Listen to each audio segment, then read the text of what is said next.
Hello, everyone. Welcome. Today is Saturday, August 8th, 2020. I'm Bob Diebold, Vice Chairman of the Committee for the Global Endeavor. Today, we continue with Phase 8 and the 42nd webinar in our series of webinars on the topic, Comparing and Contrasting the True Teachings of Jesus with the Traditional Tenets and Practices of Organized Institutional Christianity. This is topic 8 in the study guide called Revelation Revealed. Neil Waldrop is the author and also the chairman of the committee. I'm turning this webinar over to Neil now. Neil, over to you. Thank you, Bob. It is once again a great pleasure to be with you and with our other colleagues. We indeed are discussing an extremely interesting topic. And in fact, today we will be dealing with the final page of an essay that I wrote in the middle of last year, June 2019, called Living the Real Religion of Jesus. This essay is in fact a supplement to the much longer text, Revelation Revealed, that I wrote in June of 2016. Now, for anyone who has not been following our series of webinars, I would emphasize to you that you will benefit very substantially if you have this material in front of you. You can download it from the website of the Committee for the Global Endeavor. The citation is as follows: www.globalendeavor.net. I say again, www.globalendeavor.net. Global Endeavor in this citation is treated as if it were a single word with no space or punctuation in the middle. The links to download Revelation Revealed and the essay Living the Real Religion of Jesus are about 2/3 of the way down the homepage that I just gave you. Now, because you will not be able to ask us any questions as we are conducting our webinar, we offer you the option, if you wish, of sending us in a question or two by email. If you wish to do that, you would use the email address that is listed at the bottom of the same webpage. It is very simple. It is info@globalendeavor.net. Now, if you do send us a question and we decide to use it during a subsequent program, we reserve the right to edit the wording. And if we do use it, we will then address it collectively. You would get an answer from all participants that day, not just from me. All right, I have now gone through the procedural information that will help people, especially those who have not been following our broadcasts in the past. And so we are ready to start the substantive material. We are in fact going to consider today the final page of my essay, Living the Real Religion of Jesus, which is actually page 18. This is where we left off last week on the 1st of August. And at that time, the participant whom I requested, I believe it was Andre, if I'm not mistaken, read this paragraph taken from section 10 of paper 195 that appears at the top of page 18. And I would ask that well, since Andre isn't here, I can't ask him to read it. That's quite obvious. Bob, would you read this paragraph for us, beginning with the word ecclesiasticism? Sure, Neil. Ecclesiasticism is at once and forever incompatible with that living faith, growing spirit, and firsthand experience of the faith comrades of Jesus in the brotherhood of man and the spiritual association of the kingdom of heaven. The praiseworthy desire to preserve traditions of past achievement often leads to the defense of outgrown systems of worship. The well-meant desire to foster ancient thought systems effectually prevents the sponsoring of new and adequate means and methods designed to satisfy the spiritual longings of the expanding and advancing minds of modern men. Likewise, the Christian churches of the 20th century stand as great but wholly unconscious obstacles to the immediate advance of the real gospel, the teachings of Jesus of Nazareth. And this is from paper 195, section 10, and it's paragraph 8. Thank you, Bob. This is an extremely interesting paragraph in terms of the many ideas that are stated in it. The first sentence is complicated. I simply will repeat it for the sake of emphasis. Ecclesiasticism is at once and forever incompatible with that living faith, growing spirit, and first-hand experience of the faith comrades of Jesus in the brotherhood of man, in the spiritual association of the kingdom of heaven. Well, that already is a mouthful, and my esteemed colleague Bob had trouble with the word ecclesiasticism when he started reading it, so I was trying to say it correctly when I read it. But it is a complicated word. In addition to the sentence being complicated, we start with a word that is not intuitively obvious. And this is a marvelous statement. And since it is a marvelous statement, I would like to ask Marvin to explain the word ecclesiasticism. Well, thank you, I think, Neil. It was intended as a compliment, but also as a mild form of humor. I thought it was a marvelous introduction. Thank you.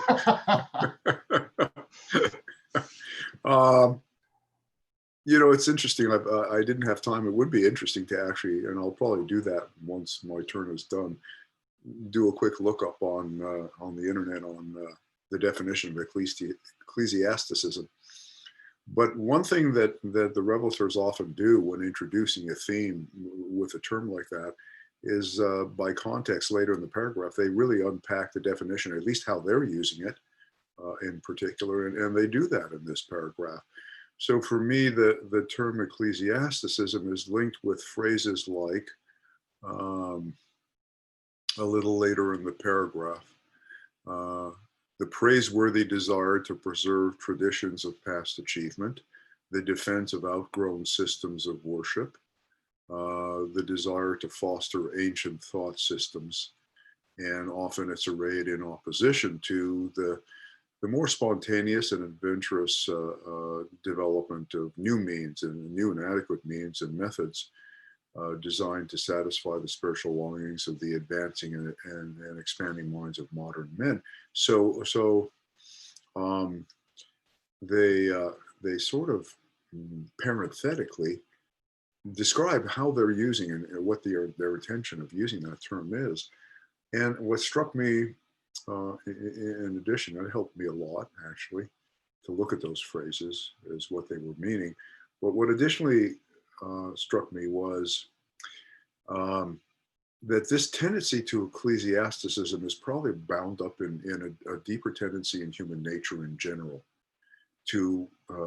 toward habit, toward structure, toward doing things in repeated ways that are economizing. And once we create these habit structures, traditions, customary ways of doing things, both for ourselves and in groups, I think the tendency is almost universal to lean on them, depend upon them unduly, and get stopped in our development by our dependence on them. So I think it's a generic tendency actually in human nature.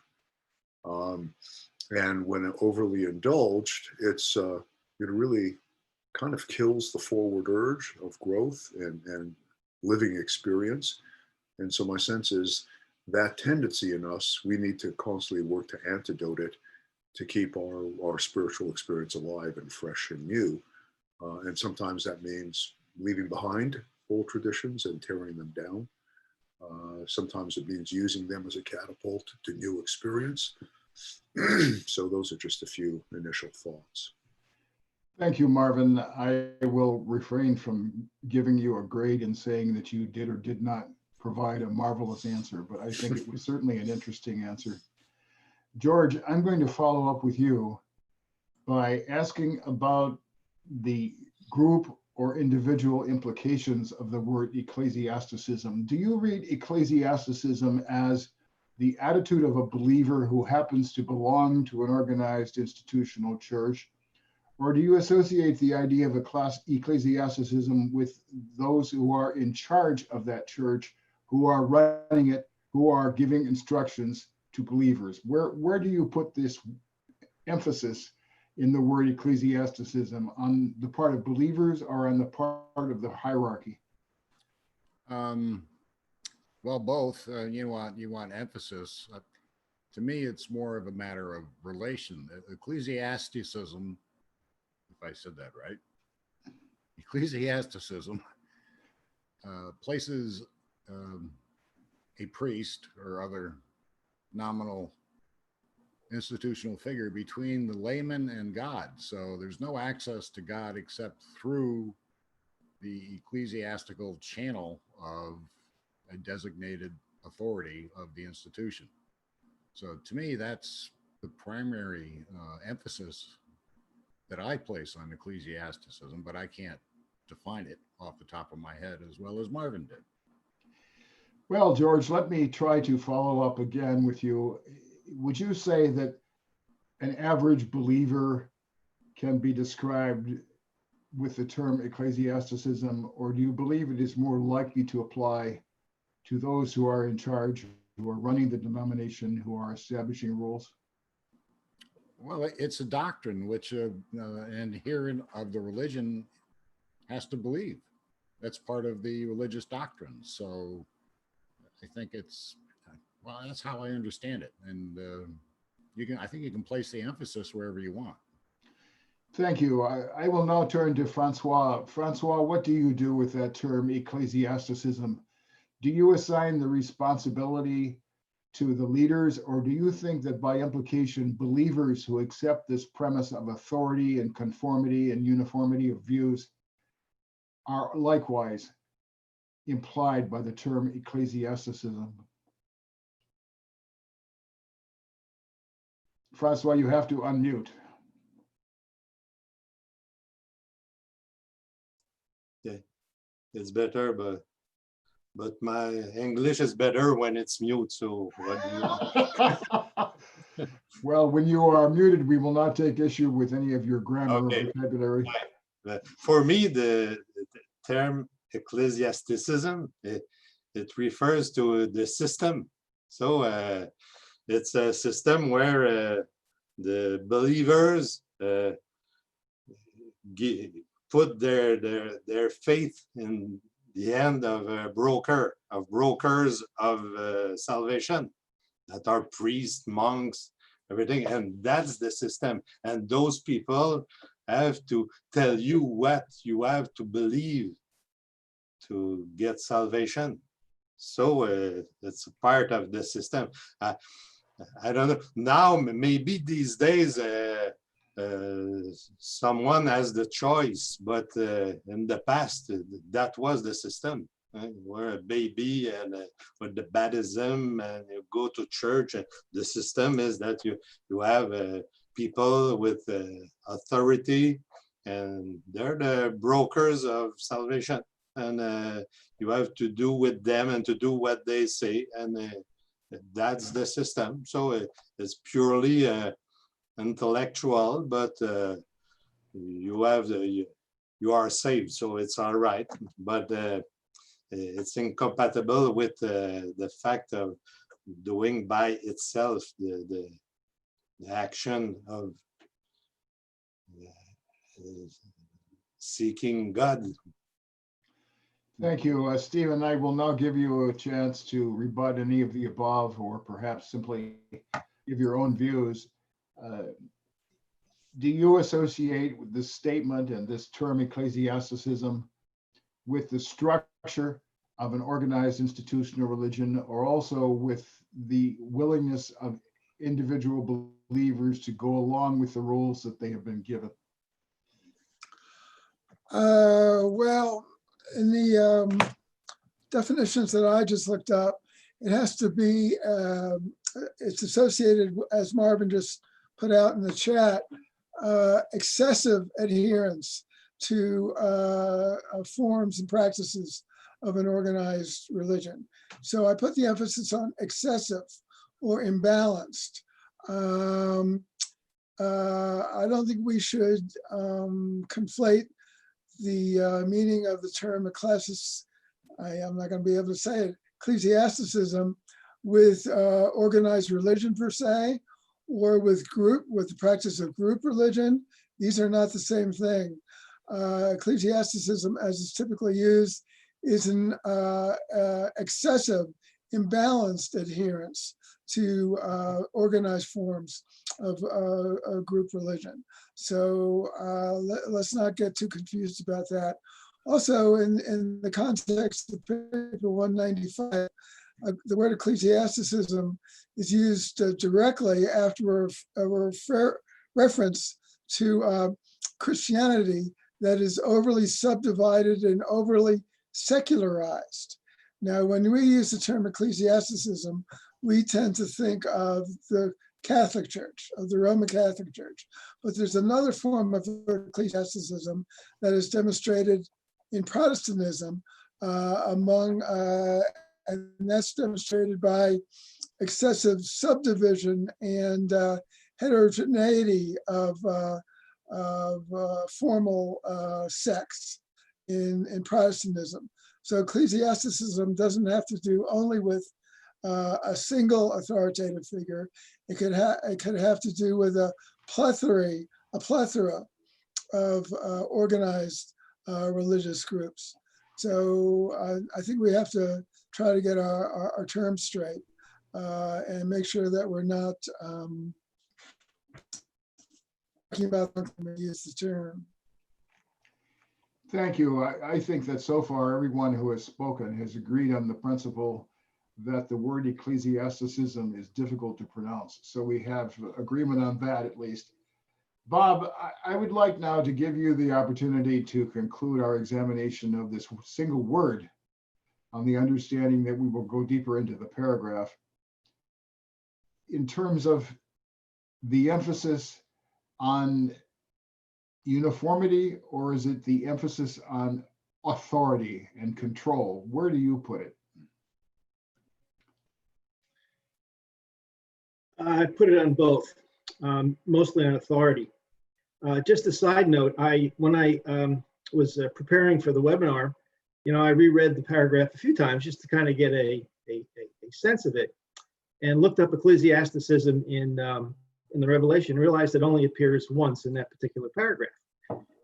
So your first question was, what's the definition? And thankfully, I'm not the only person that has trouble saying that word, believe it or not, especially when it's the first word of a sentence. So I came up with a definition. Google and the internet helps us do a lot of great. I've been saying this over the webinars, especially with Google Books. And again, I found most of the at least the literature and books was between the 1850 and the 1930 timeframe, when some of the scholars were writing a little bit more about this. They tended not to use the word ecclesiasticism.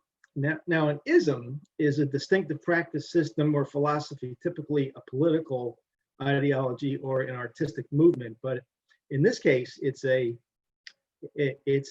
discussion of a system, or it's the term of a system that has distinctive practices in it. So when I looked up the definition, I found similar things, and it was there was a dearth of anything good. So I came up with my own definition so that I could begin to start to think a little bit toward how I would respond to a question or a curveball that you might throw out about this paragraph, because it's a pretty interesting paragraph. And Marvin was right that they do tend to give us a little bit of context toward the latter sentences. So my definition is the theology of authority that implements the religion of authority. And I think what we've spoken about here, just in the previous discussions here, is that ecclesiasticism assumes that there is going to be a portal for the individual to speak to God. And as Steve brought up, it's typically in Catholicism is where we'd find it, and that's where I came up with it. I thank Steve for taking a look at the Protestant view of that, because that's an interesting way. It's so I would say that it's driven more toward authority based upon your first question.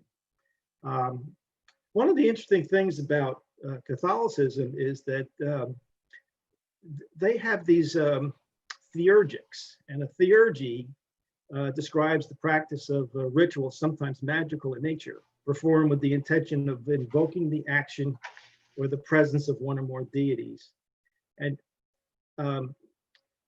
Christianity grew up, certainly on the Catholic side of it, where the clergy, where the ecclesiastical implementers implemented this authority by being the linkages to spirit, to deity, to God. And there again, there you go with this. All of the action takes place outside of the individual. There is no challenge. There is no religious experience necessary. An individual would really have to, in such a passive mode, as attending church or any of the other sorts of things that they would do within that theology, drives the individual to be extremely passive and totally at the behest of those that are channeling the supernatural, so to speak. So I think it's both. I think it's authority and unity. Trying to drive a system at an individual so that the individual is totally controlled and totally under the guidance and auspices of those that hold the power to the supernatural. So that's my thought about it. There's probably a lot more to this, but quite an interesting way that the revelators tell us that there's this term that they threw at us, that they make us kind of think about it a little bit deeper. Back over to you.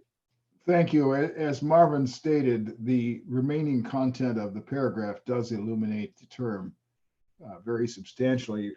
I think that part of this illumination is in the final portion of the same sentence. The revelators declare that ecclesiasticism is incompatible. What is it incompatible with? Living faith, growing spirit, and firsthand experience. So it seems to me that by implication, firsthand implies the contrary, secondhand. And living faith and growing spirit implies an internal event that is within the believer rather than imposed from outside the believer. So do we have, in effect, a distinction between firsthand experience and internal experience of the believer, a personal relationship with God? Does that help you distinguish the contrary, namely ecclesiasticism? Francois, yours. Neil, to have a first-hand experience, you have to have a clear way that you do with your free will. You're doing something that may be wrong or good, but you have the choice. But with second hand, it's you're doing what you've been told to do. It's not the same thing. I think that why is it incompatible? It's because it's frozen. We talk about the growing spirit, though. So there's a growth of the spirit. There's an expanding and advancing minds. So it's all a question of expansion. So we know with the Supreme Being, we are in expansion. But when you have creeds that are frozen, that it's maybe it was good in one era, but not now. It's not. There's no evolution in there, so it's why it's incompatible. So you're condemned to do the second hand in a way. You cannot be on a first-hand experience. Thank you. Marvin, I would like to turn to you, but I'm puzzled that at the moment you have marked yourself as mute and also unavailable. Are you available? Yes, you are. Thank you. We have phrases at the end of that same sentence that are very close to many of the themes that you have espoused frequently during our previous webinars, the brotherhood of man and the spiritual association of the kingdom of heaven.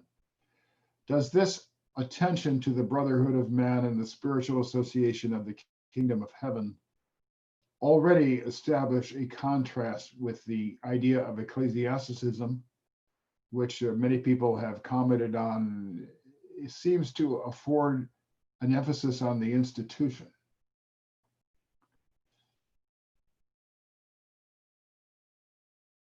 You're available, but okay, good. Yeah, I just noticed. I want to go back to a theme that Stephen touched on in response to your question, Neil, and kind of amplify a little. And that is that they're not talking about ecclesiasticism overall and generally being a bad thing. Ecclesiasticism ecclesiasticism really is an excessive attachment to the forms. Not that that forms inherently and structure inherently are bad.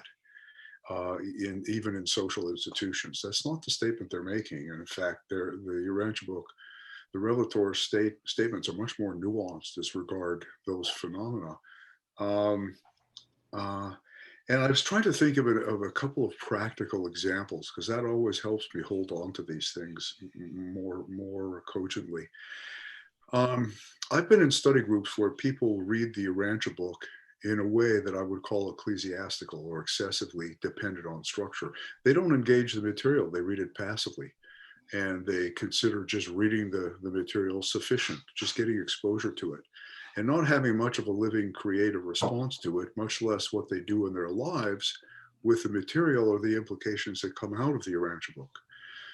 And I think it's possible to do both things. And one is living and creative religious participation, and the other is passive dependence on a form and a ritual that we have in our movement, which is reading a text.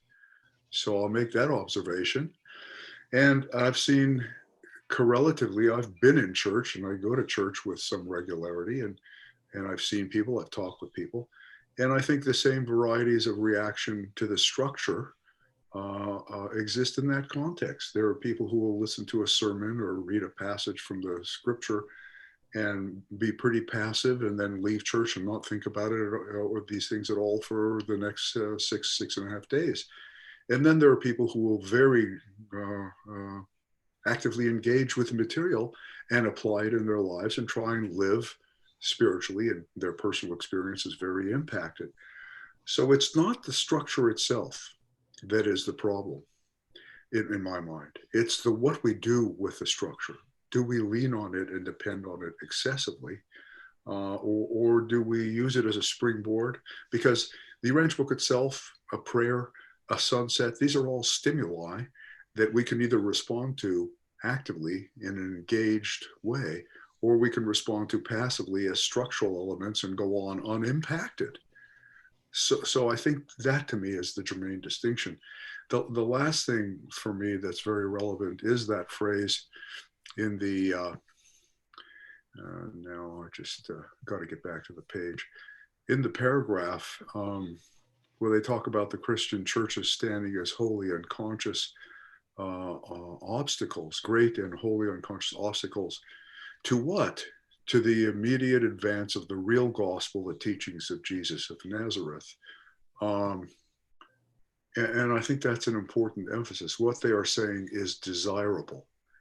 So if the institutions can be flexible enough to allow for an introduction of the representation of the religion of Jesus, then I don't think they stand as an obstacle. If they do, then there need to be efforts to basically circumvent them and create new efforts to accomplish that task.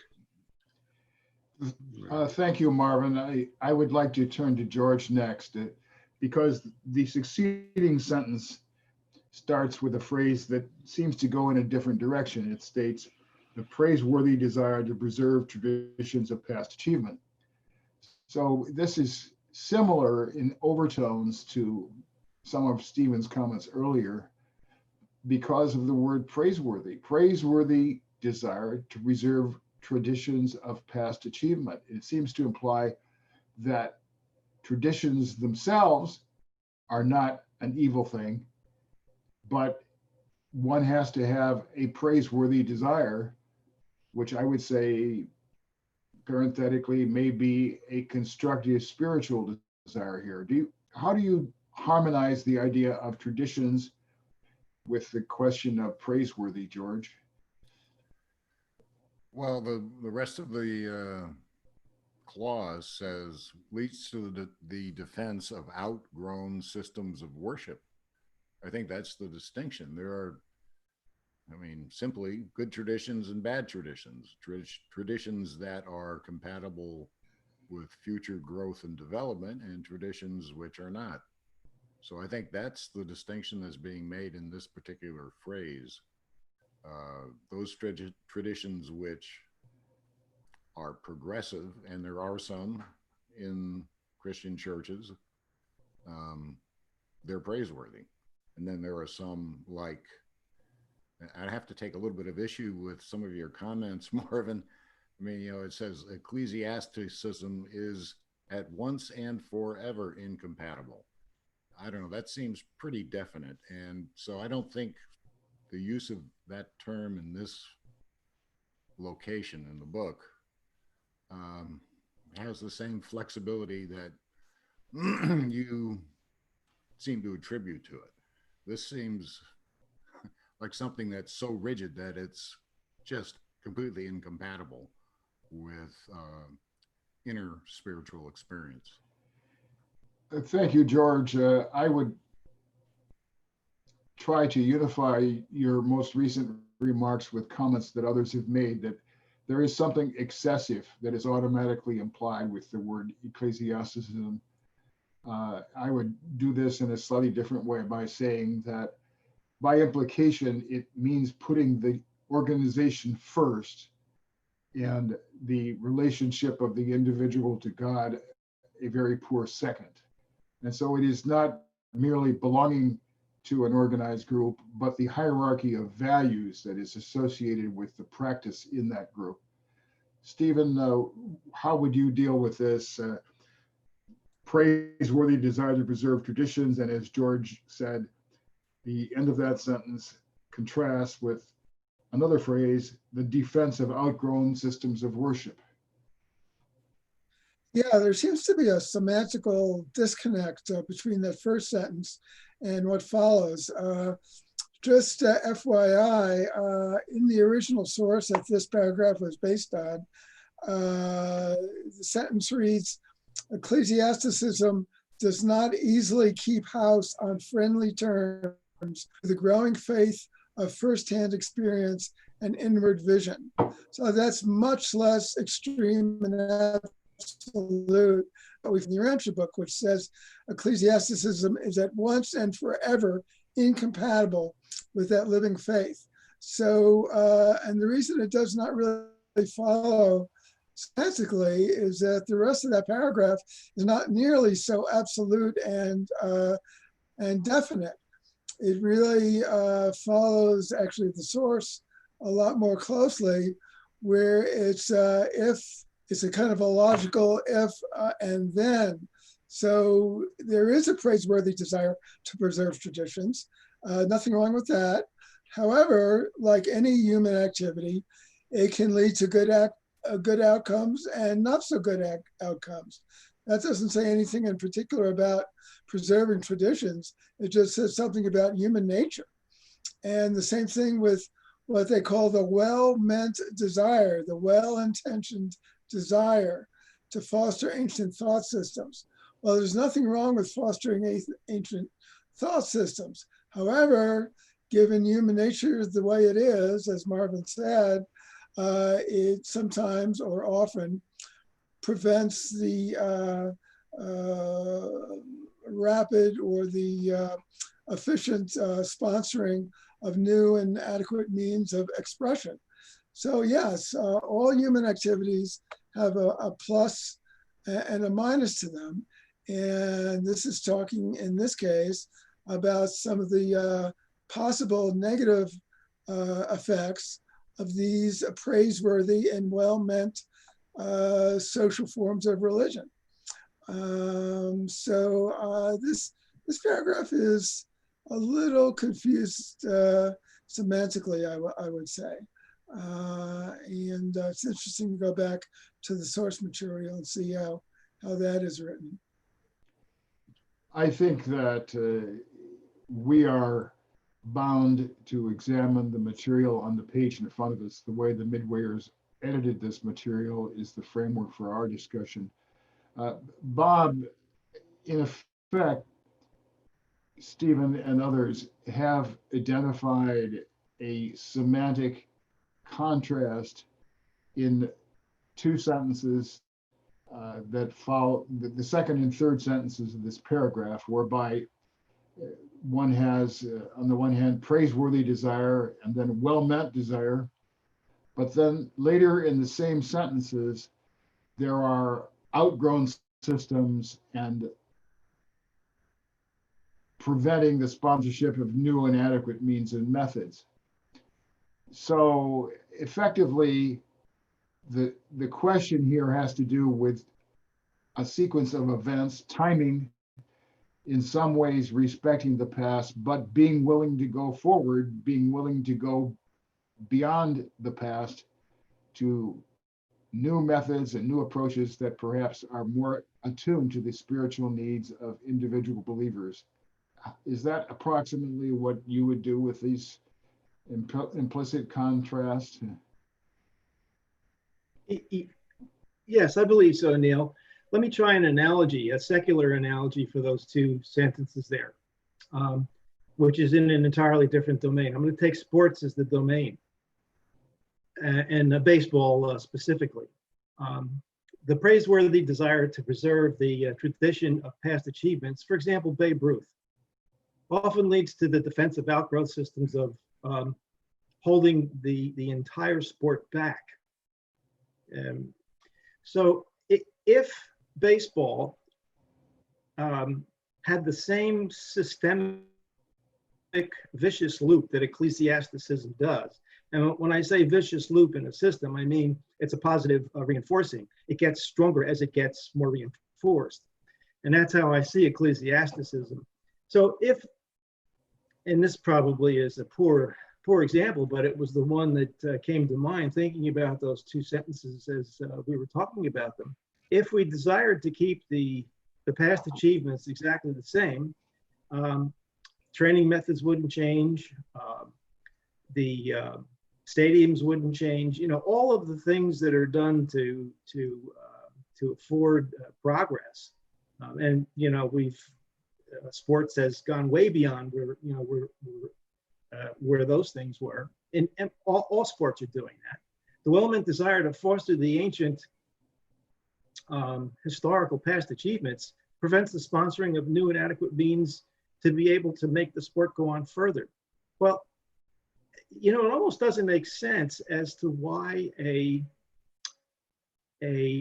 religious domain would not fulfill the same need for progress that society sees certainly in sports and in any other endeavor that we take on, business, commerce. I mean, everything is in progress. Thinking of the Master Seraphim again in the 12 divisions, there's that one division that tries to counteract those that are progressing, and it's in the religious domain. It's, we've talked about this. It's the angels of the churches and the angels of the future. So this is quite an interesting area, and we're dealing with not only secular and material things. We're, on the religious side, we're dealing with spirit, which in many ways is an expansion upon reality that probably has no end, that definitely has no end. So my thought about that was, as you asked the question, well, do we have anything that would really make sense that I could put my finger on and draw an analogy? And again, I have to say that why and how the religious domain winds up being in this ecclesiastical vicious loop system, after thinking about this a little bit more, is almost interestingly mind-boggling, to say the least. Back over to you. Thank you, George. Apropos of comments that many people have made about excessive, I sometimes remember remarks of yours in earlier webinars about natural religion, evolutionary religion, resisting development because development will change it. Does that partly apply to the idea of ecclesiasticism, in that the organizers, the people in charge, resist development because perhaps they fear that development and improvement of the relationship of the individual may endanger their own roles, may endanger their own authority, may endanger their positions as leaders who must be obeyed and followed? Well, of course, there's that. If you devalue religion, religious leaders are out of work. But I think my previous comment was really addressed to the evolution of religion itself, which persists. Its great strength is it records what works. In other words, religion is originally a matter of survival. Not only in the hereafter, but in the here now. So this is, that's why it's so. In every civilization, it's very chancy to go up against the mores, which are the rules that societies and cultures develop that they use to survive. Without a set of moral rules, civilization would fall apart in a heartbeat, because we rely on that for security and to survive. So that was in my previous context. In this context, that's part of it, definitely. The traditional mores, the churches, religion in general, are all deeply, heavily involved in that. They have to be, otherwise they wouldn't be accepted. But to go to your first part of your question, yeah, there's certainly a matter of self-interest involved by the leaders of any particular religion, because of course, if they were to take a less strict view of what they perceive as their spiritual authority, which is presumed and not actual, if they were to give up some of their authority, they would give up some of their power, and you can do the math from there. Thank you, Francois. I'm attracted to the question of evolution, not just biological evolution, but the evolution of social norms, the evolution of moral principles, and for that matter, the evolution of personal relationship with God. Does the principle that personal relations with God need to evolve in a forward sense already establish a contradiction with ecclesiasticism, which effectively puts an emphasis on the structure or the authority of the leaders? I think so. Maybe the one example that comes to my mind when we talk about the praiseworthy desire to preserve traditions is the concept of the Pope's infallibility. Is that a praiseworthy? They have big problems with that, because the most humble, uneducated citizen knows that it's impossible, but the popes still declare that they are infallible. And it brought a lot of problems in the evolution of the religion, because just admit that, okay, we made our possible with what we had, and our mind is evoluting, would be great, and maybe less to prevent from evolution. but no, it's incompatible. You cannot have a dynamic progress and based upon something that was written many millennia ago.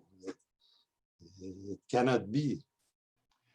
Thank you, Stephen. Let me turn to you for essentially the same question about the evolution of personal relationship with God, the spiritual relationship of an individual to God as a loving Father, and so on. Are we especially here talking about the need for an evolutionary improvement in spiritual development, and perhaps that evolutionary improvement may call into question certain principles of authority and organization that have existed in the past? Okay, I thought there was going to be a second part to that.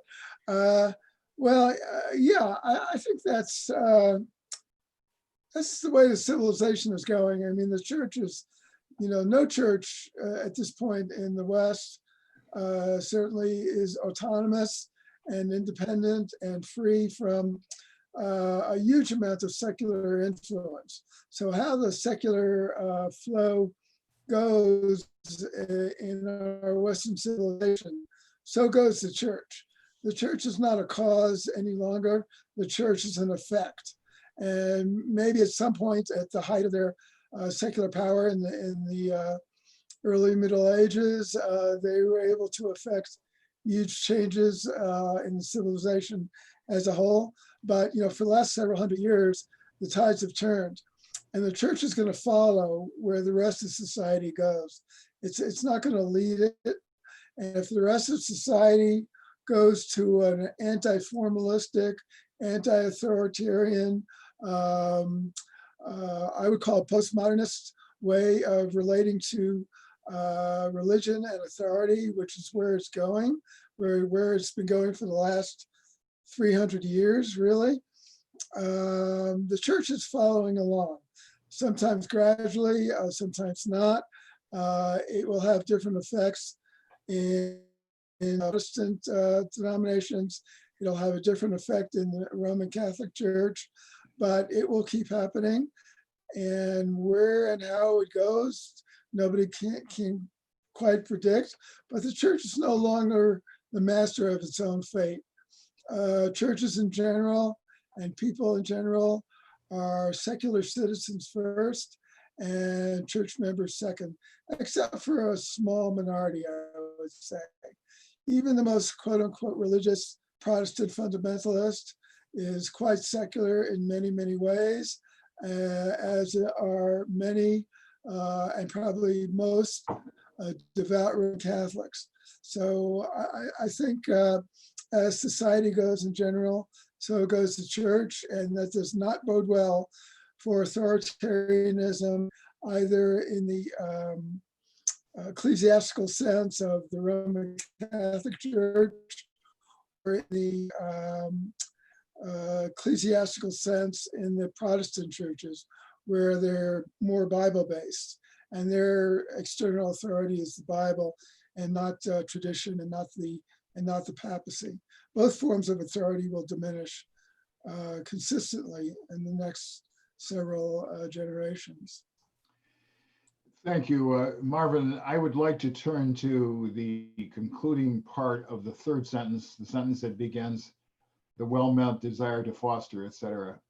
But my inquiry here to you pertains to the concluding part of that same sentence, new and adequate means and methods designed to satisfy the spiritual longings of the expanding and advancing minds of modern men. I turn to you because, to me, that is a reasonable paraphrase of many of the themes that you have advanced during our discussions, themes that are closely related to the remarks of the Brilliant Evening Star in section 7 of paper 87, wherein you have talked about the need to foster a new cult, and sometimes you've used the word culture, new spiritual culture, whereby the principles of the brotherhood of man are linked to the fatherhood of God, and there is a heavy reference to the importance of the family and so on. So I wonder whether the net meaning of the sentence is that the established institutions that we refer to as the church or the churches are not able to come up with these new and adequate means and methods that you have referred to most of the time as the family of God. Is the point here that the churches can't do this? That's a very interesting question. The nature of institutions and organizations, and I should make just maybe an initial sort of generic observation about institutions and organizations. The revelators toward the end, I believe it's in the might be the second to last paper in the book. They made the statement that institutions, religious institutions, should be basically that they should be at the service of the growth of the living organism that is the fellowship of God's family that transcends all institutions. And if you look at institutions and organization, they're not only okay, they're absolutely essential for accomplishing anything beyond the individual effort of an isolated religionist, right? I mean, I've made the comment before, the reason we're here talking today on a regular basis in a disciplined fashion for weeks and for years is because you've created an institutional structure here, Neil, and with Bob and others, that has a purpose, it has a mission, and you've worked hard and served hard to accomplish that mission. It has structure, it has institutional elements, it has practices and rituals and ways of doing things that you have inculcated. It has a culture. It's wonderful, it's creative, it allows for great creative expression, but it is a structure, it is a culture, and it is an institution. So there's nothing inherent, and Jesus, when he worked with the boys and all of his great, wonderful teachers, the 70, was very organized. He organized the apostles very clearly and established practices and the Wednesday rest day rituals and all kinds of things that became part of their culture and their way of life. So I just think it's important to recognize there's nothing inherently evil about institution and structural organization and its purposes. It's essential, actually, as is culture and cult forms to move us forward. The issue is our relationship to them. Are we servants generally in the living experience of this set of relationships we have with each other as sisters and brothers? Is that what's really going on? And as the revelators say, these institutions must serve that greater reality, not try to supplant it, which is what Christianity has done in many respects, is said, this institution is the be all and end all of the kingdom. It ends here. If you're not a member of this institution, then you're outside the pale. And that's not consistent with the living organism, the living brotherhood. Whether subsets of Christianity can make the transition or are well equipped to understand their limited role as functional contributors to a much larger experiential reality. That's a fascinating question. My guess is it'll be yes and no, that there will be some elements, progressive elements like the emergent Christian movement and some more progressive elements in Christianity that will make the transition and may accept the revelation or accept the restatement of the religion of Jesus and move forward in new form. I also think that there will be needed new organized efforts entirely springing from the spiritual heart of this revelation that will reach out with a powerful explication of the restatement of the religion of Jesus for our day and age, particularly suited to the challenges of our world, globalizing world, and that we need to be about the business of exploring how we can contribute to that evolution. So I think both of them will occur.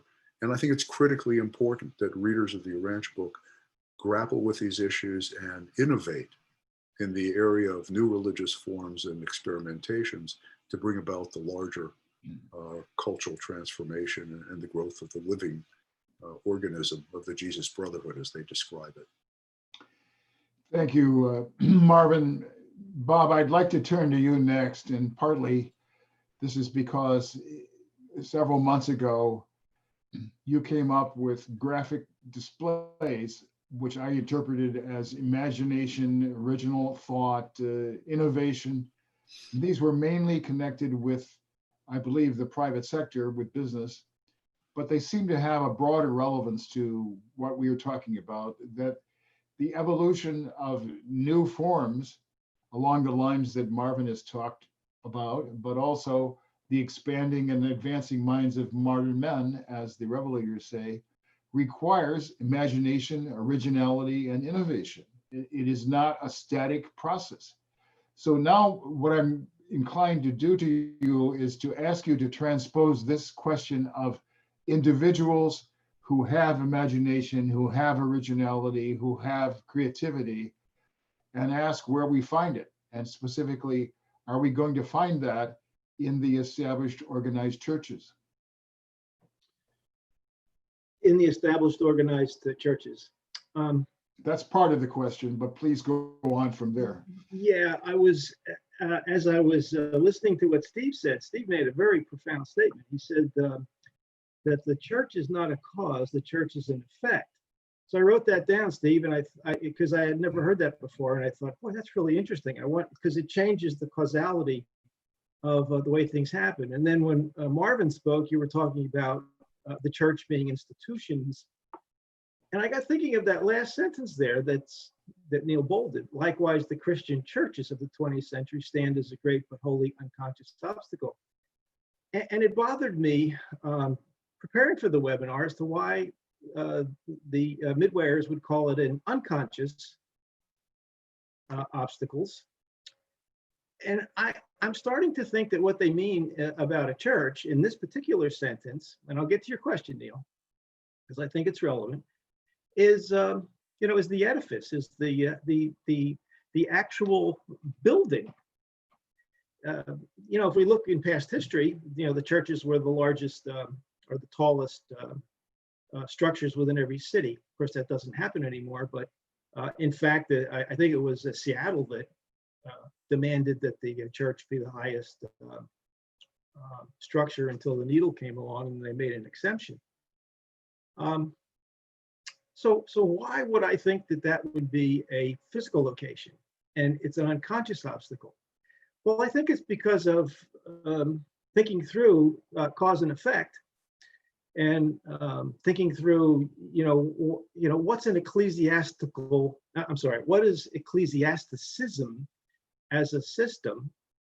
And does the church have any, does the physical location, does the physical where people congregate have anything to do with it at all?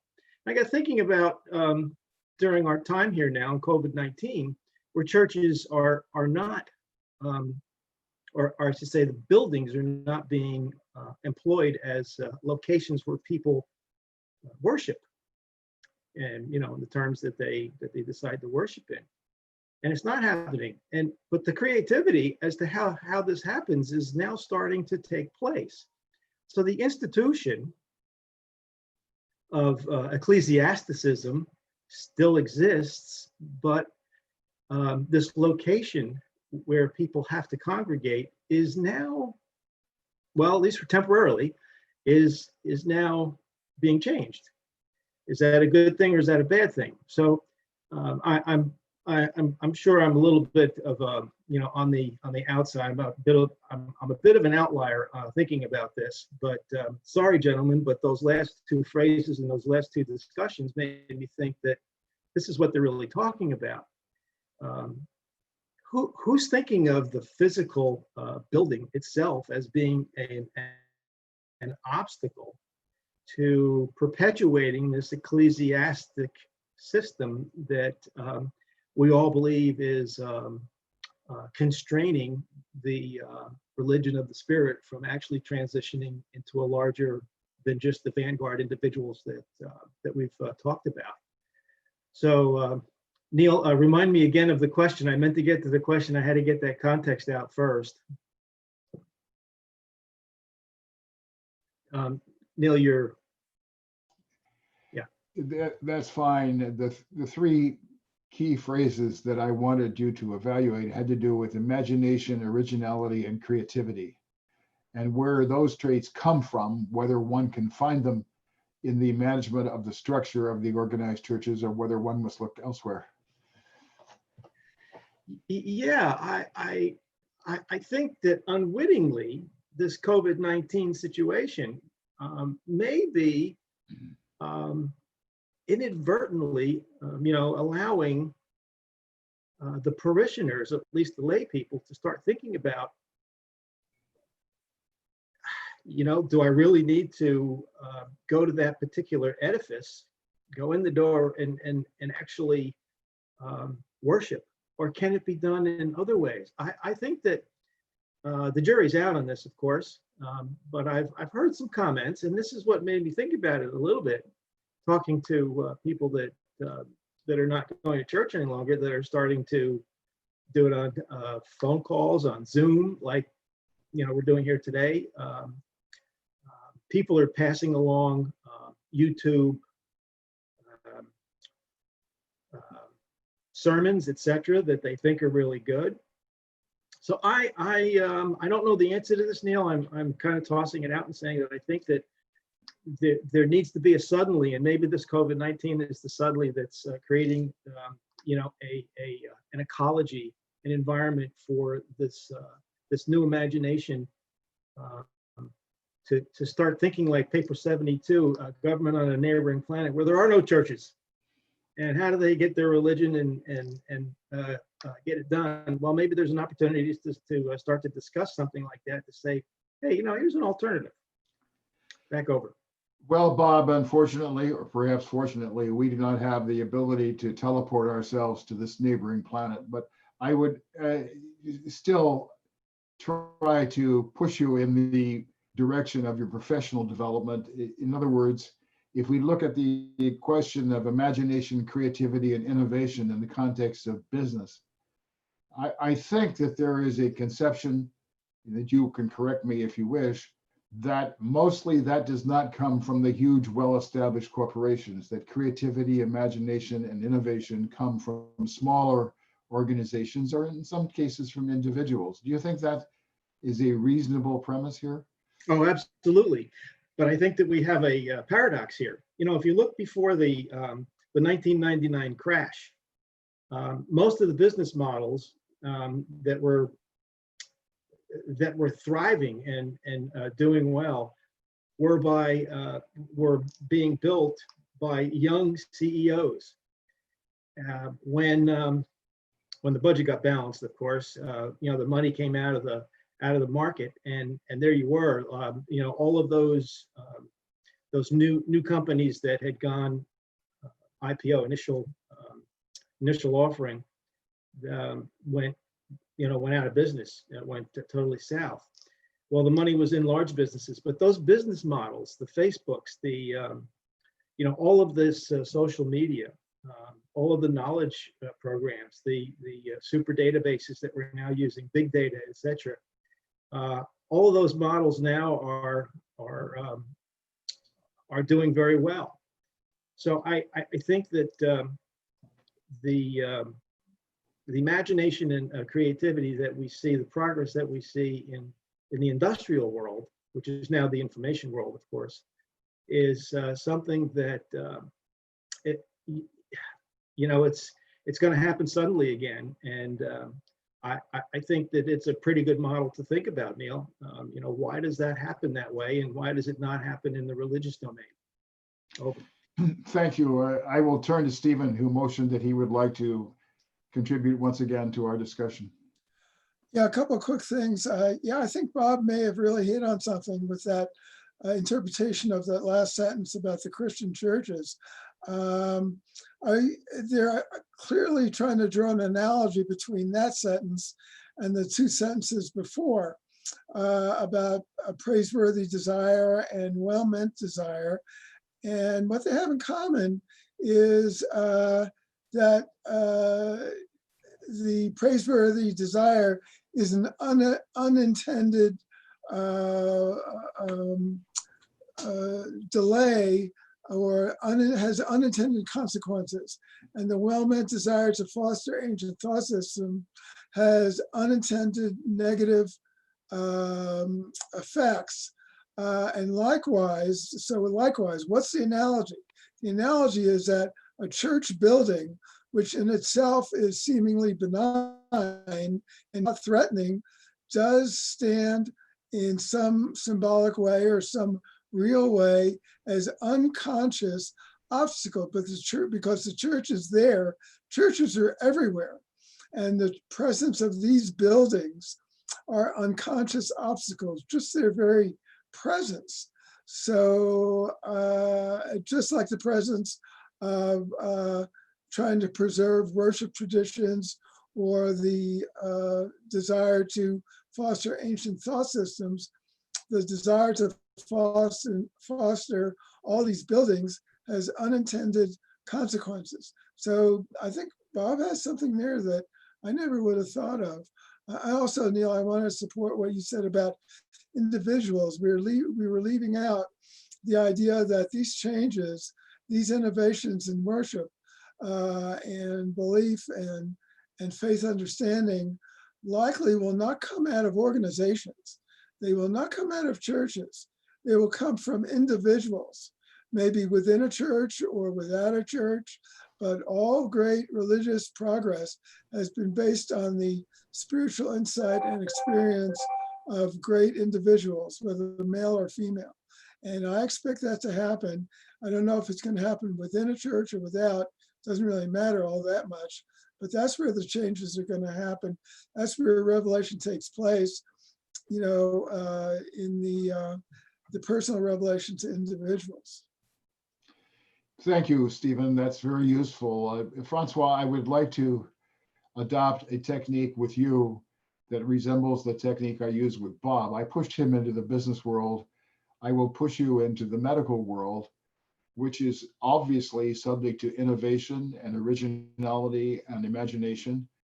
My impression is that innovation comes from individuals or small groups of people who are exploring with imagination, not from large structures. At least that very seldom does it happen. We perhaps have a contrary example right now in the sense that the development of a future vaccine for the COVID virus appears to require huge resources of time, money, and technology. So perhaps you will give us the benefit of your insight into the development of new techniques of medicine in relation to individuals and groups, and where you see this leading in terms of the spiritual development of new relationships to each other and to God. The peoples who developed the best technologies, they were the outsiders and not very well accepted by the more formal science, I can say. But when they find something very special and that will change forever the medicine, they are gods, but not on the first hand. So they have to go against some currents and continue to develop in low key, and whoa, they find something very important, and now everybody tell that they are the kings of the place, the kings of the mountain. It's how it is in medicine, and maybe a lot of places. Thank you, George. I'd like to push now into the final sentence that indeed I have portrayed in bold. And I will read it before I ask you a specific question. It reads as follows: likewise, the Christian churches of the 20th century stand as great, but wholly unconscious obstacles to the immediate advance of the real gospel, the teachings of Jesus of Nazareth. Now, my immediate question to you is why they are unconscious. Are they unconscious because they simply are not thinking about these issues seriously? Or are they unconscious perhaps because they do not understand the predicate in the concluding part of the sentence, the teachings of Jesus of Nazareth? Guess in my view, the Christian churches are unconscious obstacles primarily because of the influence of their ancient thought systems. I mean, these thought systems conflate science, materialism, and secularism. As a result, the churches don't recognize that secularism and science have advanced Western civilization, while materialism has not. So secularism freed Western thought from religious tyranny, as we've covered, and science, as everyone knows, has largely freed man from the bondage of superstition. Christianity recognizes the philosophy of materialism, but fails to see that this is its real adversary. It's not science or secularism per se. I mean, Christianity relies on these ancient thought systems which don't clearly distinguish between these three things. These moralistic systems assume whatever is associated with spirit is good and with matter is evil. So to the churches, science, materialism, and secularism are more or less synonymous terms. As a result, Christian thought dismisses the values of scientific truth and secular freedom as being contrary to the values of religion. So the Occidental world, as we've discussed many times, is decidedly secular, scientific, and materialistic. So since Christianity sees all three as the same evil thing, it has taken a retrogressive stance towards Western civilization, something Western civilization has not, something which has been recognized by the secular elements in our society. And Christianity's historical thought systems still idealize, although they don't verbalize this very often, the imperial institutional church as both the religious and secular authority of Western civilization. It's like any other empire. When it goes away, they all want it to come back. But that ship has sailed. Christianity still sees the kingdom of heaven supplanting the political kingdoms of men at some time in the distant future. That ship will never sail. So if it just stopped contending with secular interests and stopped dismissing scientific truth, it might realize there is an immediate need to intellectually challenge and spiritually defeat the philosophy of materialism. I mean, the religion of Jesus is not directly concerned with either science or secularism, but it is directly concerned, excuse me, with materialism, which is fundamentally antithetical to personal spiritual experience. So I think that's where the problem lies. George, thank you. I had a flash while you were speaking. I guess I should say an intellectual flash, because much of what you said reminded me of our discussion several months ago of Pope Pius IX in the middle of the 19th century, who resolutely put forward his own views and propelled the Roman Catholic Church at the time in opposition to every strand of what he referred to as modernity and an expanded conception of life to include science, but certainly not just science. He was opposed to the entire development of liberal democracy, shall we say. But I think that your point about the scope of the issue is very well taken, that we are talking about a crisis of civilization, at least from a spiritual perspective, and not just a crisis of religious belief. I'm not sure which of my colleagues motion first. I saw Stephen and Marvin. Maybe I give Stephen the nod here. We're probably going to say the same thing anyway. I just think George is painting with a way too broad a brush when he talks about Christianity in the way he did. It's also very anachronistic. I mean, most denominations and most Christians are not 19th century or 18th century Christians. They're 21st century Christians. They believe in science. They're not anti-secular. He's taking a extreme, small, conservative fraction of Christianity and painting all of Christianity, which is a huge collection of people, with a very, very narrow brush. So I just object to his characterizations. They're really not helpful, and they just perpetuate these myths about Christians versus secularists. It's no longer valid in the way he's talking about it. So Thank you, Stephen. I will now turn to Marvin, and he could simplify things by agreeing that he was going to say exactly what Stephen did, but I doubt that he will.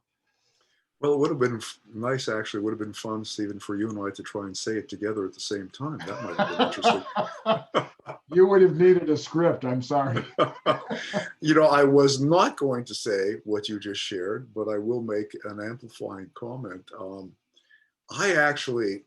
I've been in many conversations like this where your Rancher Book readers speak about the church. And I've got to say, part of my reaction is for a text that is quite sophisticated and a readership that is usually intellectually quite sophisticated, the statements that most people make about the Christian church, I find so overly simplistic as like I have to, in my politeness, not roll my eyes. You know, what you're saying, Stephen, Christianity is 2.6 billion people in something like 150 different cultures, each with its own manifestations that are so varied as to be almost unrecognizable as the same faith, other than having Jesus as the common element in his life. Their reactions to scriptures, their interface with the historic cultures of the day, and their incorporation of the cultures of their indigenous manifestation vary tremendously.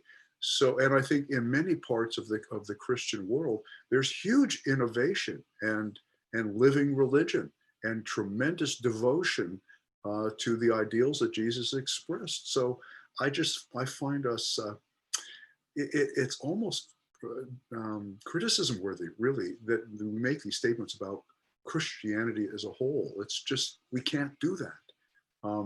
So that was one thought. And then before George jumps all over me, I want to share a thought in relation to your question, Neil. And this is a great conversation. I think it's good. It's a good conversation to have.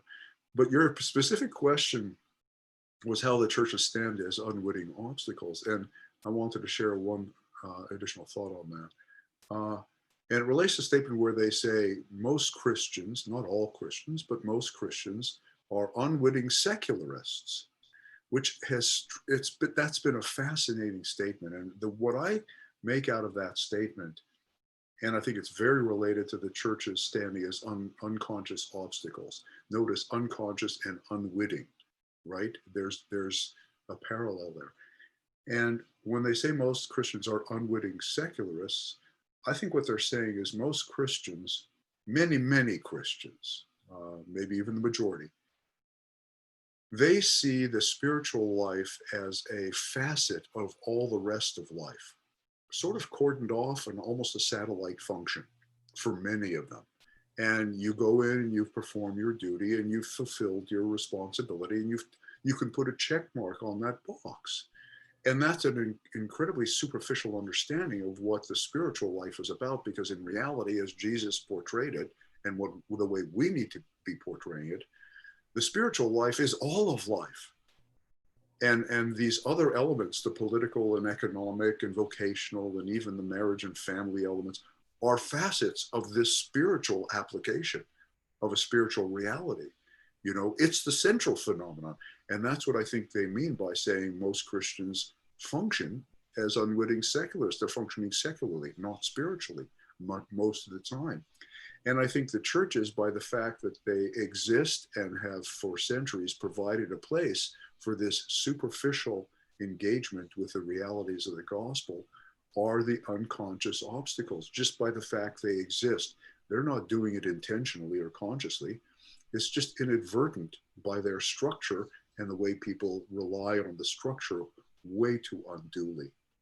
So that's, I'm sorry, I wasn't meaning to attack you, George, or your thought. It's more, I've heard those statements so often in Urantia book reading circles that I had to sort of unburden myself a little bit. Marvin, thank you for an interesting linkage and comparison with the term unwitting as a parallel to unconscious. I would simply observe that because you wear glasses, it is difficult for us to notice when you roll your eyeballs. Right. George, it's your turn. Yeah, no, I was just going to say, I appreciate all of the criticism and comments, but my point was really simply to answer the question. And the question was, why are the churches wholly unconscious of being obstacles when their primary mission is supposedly to teach and spread the gospel of Jesus? Why are they wholly unconscious? That was why I said I believe it's the influence of the philosophy of materialism, which is the fundamental problem. So I'm sorry you took offense. Well, I would echo comments that various participants have made today and before, that we are all discussing with a spirit of collegiality and respect for each other's views. And so I would not be inclined to consider anything that anyone said, George, as a personal criticism of you. We are exchanging views which are inevitably going to differ. But I'm still wondering about the idea of unconscious obstacles, and whether this is that they are not very conscious in general, or is it because they are not conscious about what is at the end of the sentence, the real teachings of Jesus of Nazareth? Stephen, how would you deal with that?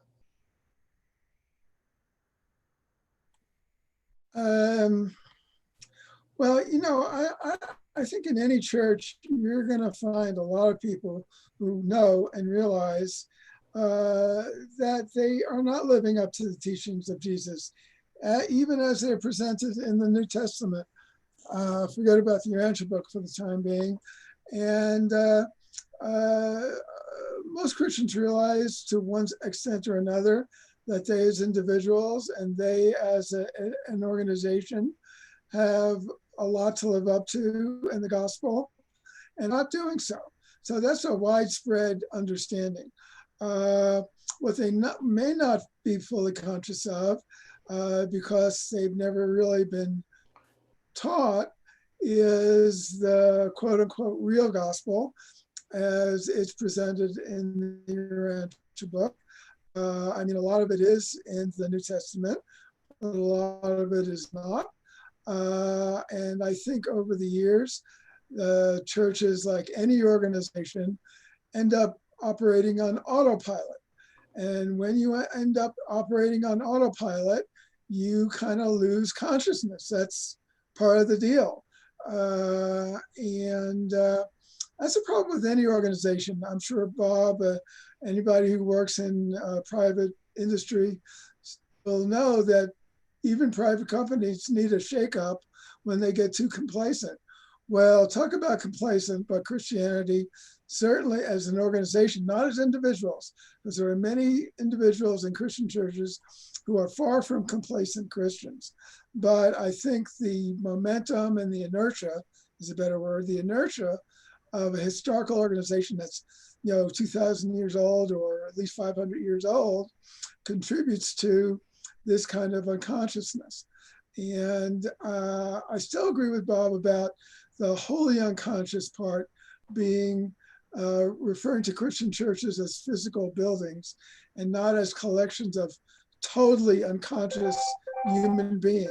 I mean, it's impossible to be a totally unconscious human being and not be hooked up to a ventilator. So I don't think they're talking about individuals. They're talking about buildings. I would agree. I just agree with Bob. I agree with Bob on that. So yeah, I think it's different for different people, but no Christian that I've ever met is wholly unconscious of where they feel meet the mark as far as the gospel goes. Thank you, Francois. I would like now to take this phrase, unconscious, specifically unconscious obstacles, and link it back to the word that began the paragraph, ecclesiasticism. Is the concentration on organization and structure and authority the reason why they are unconscious obstacles? Or is it partly because, as Stephen said, they may not really understand the true teaching of Jesus? Or do you see cause in both possibilities, namely the structure and organization, and also a lack of understanding? I'm inclined to think as Stephen that it's unconscious because they don't understand what they're doing. And if I take an example with the man I know is medicine, when you have a study that says that one technique or one pill is killing more people than it helps. No, it's not true. We save lives every day and all that. But when we have hard facts that say no, it have more negative effects than positive, you have to change your mind. But I think that the mechanism of the churches with the hierarchy and everything, it's hard to change your mind and to admit that what you have done, thinking it was good, it was not the best thing, and you have to improve. And I think that that's one problem, because it's not a thing. There's a lot of very good people thinking that they're doing the best and they give their lives for it, but how to explain that it's an obstacle? It's a big statement, but it's true, and we have to understand why. Your mic. I would again like to draw on comments partly of Stephen's earlier, that there is a widespread awareness among many people in Christian churches, perhaps many individuals, not necessarily in the structure, that they need to improve. And I accept that. I think that's true as a general statement, that many people in the established churches know that the churches need to improve and that they personally need to improve. But the question that I want to put to you, Francois, is whether this awareness of the need to improve has to be understood in connection with an awareness and an understanding of what they need to improve toward. In other words, the comment from Stephen that they know they need to improve does not establish that they need to improve in a particular direction. And maybe that lack of understanding of the direction that they need to improve toward is one of the reasons that they are unconscious obstacles. Okay, understand more your question.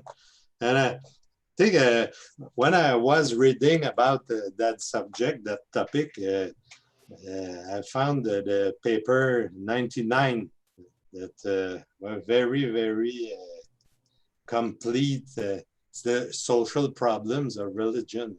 I think it's all explained.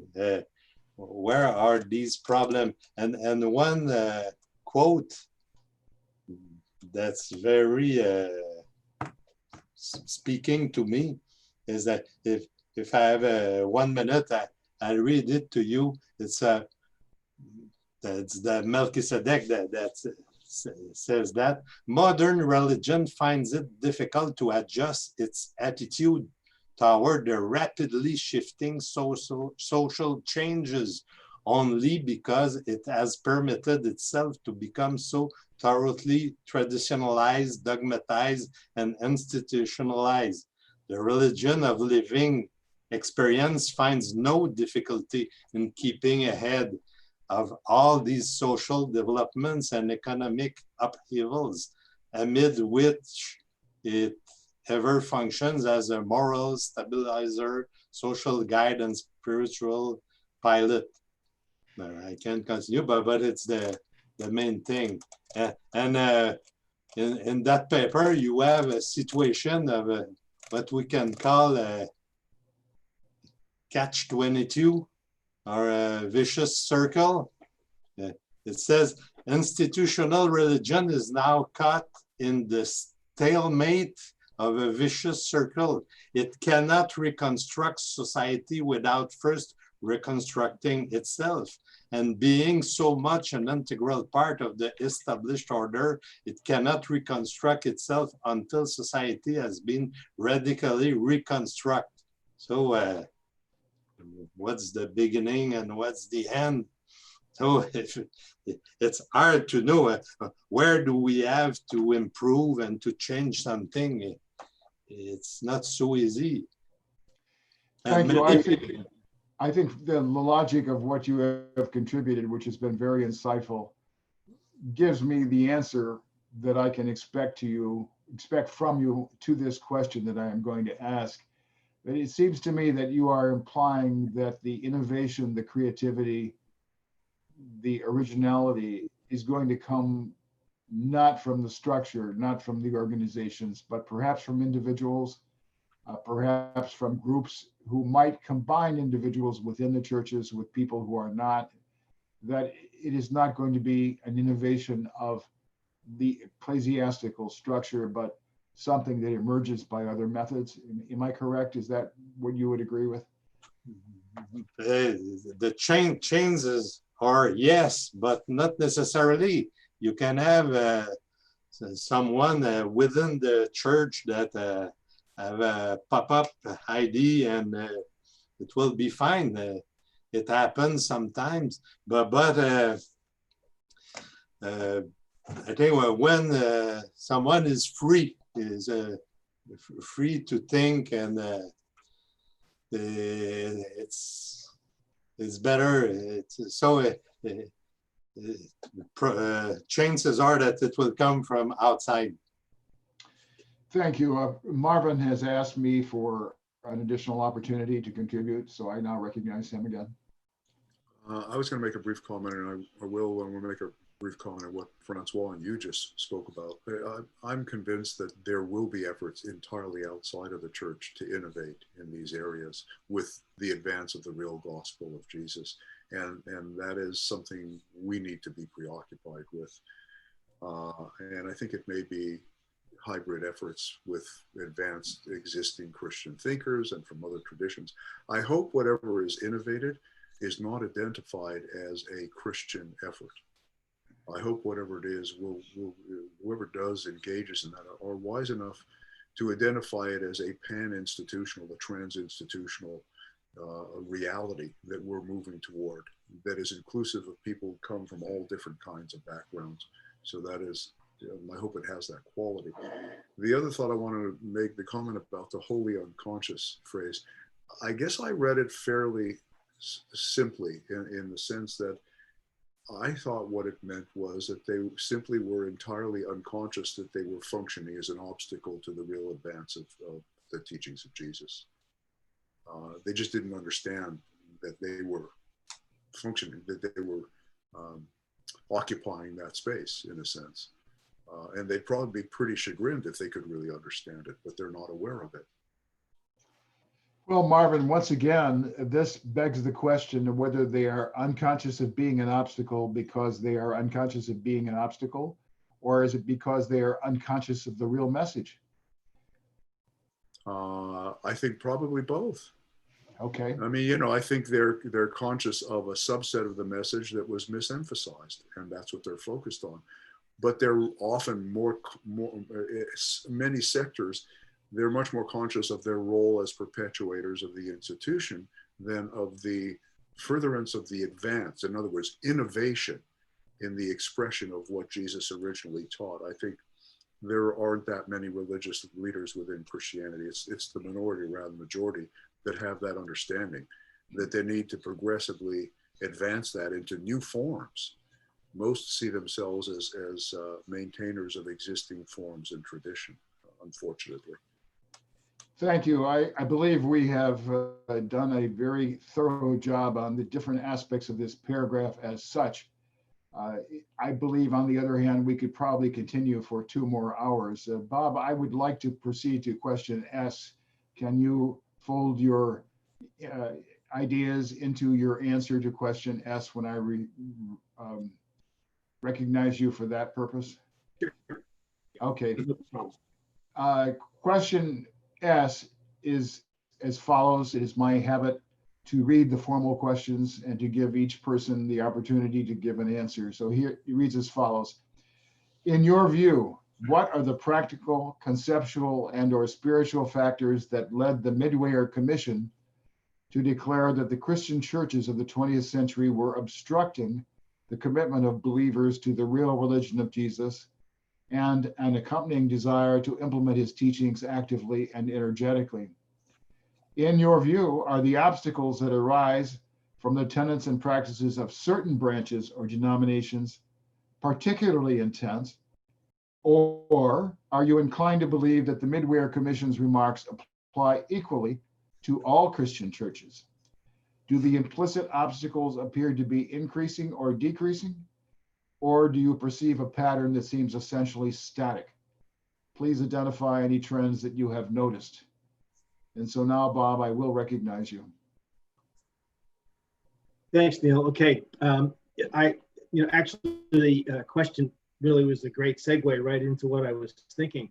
I really can't wait to see the video and the audio for this, because I'd like to play back not only George's soliloquy about Christianity as at the policy level is what I had heard, and the responses from Steve and Marvin at the subsystem level, because there's a lot of subsystems that are sitting underneath this large system. And I think, to me, that was the difference in those two discussions. And I had never thought about the way that the system views secularism, materialism, and science as one and the same thing. That was quite profound. So, gentlemen, you have said some interestingly profound things that made me think quite a bit about this. Now, to get to the question, I think I'd like to answer this question on a very high level, and that is at the policy level. You know, when we deal in government structures, I've been working for for the military for well over a few decades, and what we have to deal with on the acquisition side are the laws that Congress makes, the policies that the executive comes up with, the regulations that the agencies have based upon what the laws and the policies are. Those all have to be in line. The policy has to be in line with the laws. So it's LPR and G, and then there's guidelines that are much lower levels. Neil, you probably know that a whole lot better than I do. We typically go LRPG. It's an easier way to say it, but really policy sits next. And the way that I saw these obstacles, at least with how George had described it, was at not only the law but the policy level. And while I agree with Steve and Marvin that Christianity is not monolithic, there's all these subsects that have very different practices and tenets. But it's my perspective that there's this unconscious policy level, such as the atonement doctrine, for example, that reside at a much higher level that's unconscious, that creates people to do unwittingly secular type things, most. And at the time of the revelation, in 195, Section 8, Paragraph 3, they did use the word most. Most that Christians, religion has become more and more a nominal influence. So to get to the question, I think that there's, at some levels, I think that the midwayers were probably speaking at the policy level.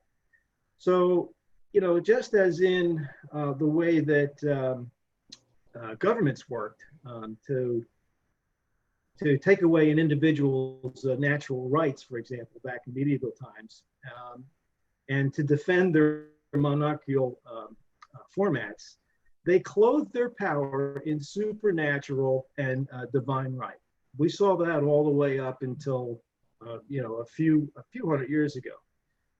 Well, likewise, that's what the dogmatic fathers did also, both on the Catholic and the Protestant side. They pulled the Bible and the church from history, misapprehended their relative and conditioned character, and erected them into immediately divine authorities and infallible oracles. So what happens at that particular level happens systemically at a policy level, I believe. So from that time, the church and the Bible have no longer been simply school teachers to help a child try to discover a truth for himself. The religion of the Spirit was pretty much done. It was a model and matter of truth itself. So they have become the first object of the faith, not only the Bible, but the institution itself. So these obstacles happen at various levels. And of course, coming up with this idea that, maybe the church is actually a physical edifice that's kind of unconscious as a symbol that maintains these ancient thought patterns. Going back to what George was saying, I can see it at that particular level. There are these systemic thought patterns that permeate all of the subsystems that are still sitting in this multifarious Christian world religion of 2.6 billion people. So I think essentially what I'm saying is that, I agree with both, but I think we're talking at different levels. It's not a checker game. It's a four-dimensional chess game happening here. And to be able to really look at it, I think one has to look at it systemically, and then see how those systems are then permeated and then permeate back up to the top. And frankly, from what I can see is that this idea of that both the Bible and the institution are supernaturally ordained, I think is what drives the highest policy level in the thought patterns. Those thought patterns have not gone away at that level. And maybe some of the individual subsets or subsystems have stopped doing that. Frankly, Sabatier and all the folks that started to write between 1860 and 1930 were moving in that direction and saying, we've got something wrong here. We're really being constrained in this generic ancient thought of the religion of authority. So I see the obstacles, and my response to the question is I think the obstacles are at the very highest levels of thought patterns. Then you get down to those other levels, such as doctrine, and for me the most pernicious one is the atonement doctrine. And I've asked myself a question that I haven't come up an answer with. Is the atonement doctrine a cause of an obstacle, or is it an effect of an obstacle? Is it the obstacle, or is it an effect of some other obstacle? And that's why I wanted to go back and try to listen to both of those discussions, because I think it may change the way I think about that. Over. Thank you, Bob. I think you have identified various different levels on which the obstacles occur. And I do not myself pretend to be able to answer the development of the levels that you have described in terms of their relative importance as obstacles. But I would now like to turn to George and remind him of the middle part of the formal question that has to do with whether obstacles are more notable from some varieties of Christianity than from others. And in the final segment, whether the obstacles are increasing or decreasing. But in any event, George, please try to do your best with the question as a whole. Well, my whole answer to the question I've already given, so my subsequent supplemental answer will be very short, which is, I think, as Bob insightfully put it, the issue primarily lies on the policy level of all of Christianity. So it doesn't seem worthwhile to me to go into individual instances and particular sects and individuals, all the rest of that. I think that merely obscures what I have identified for myself as the real problem. Back to you. Thank you. Stephen, your turn. Yeah, I think a very good metric of this question of policy levels, macro and micro, is to look at the reaction to the COVID-19 pandemic. Let's look at the Christian churches in the United States. The vast majority of all denominations and all sects in the United States are abiding by the government's request, local government's request, state government's request to not open their churches without social distancing and to not open their churches without masks. There are a few outlier churches here and there who refuse to accede to those requests, but they are few and far between. We hear about them in the news because they are so few and far between. And I think that gives a very good metric of where Christianity on a macro system is as regarding their general feeling about science and secularism. They are very concerned about being dominated by materialism and being dominated by secularism and losing, their rights to practice their religion. That's one thing. But in terms of overall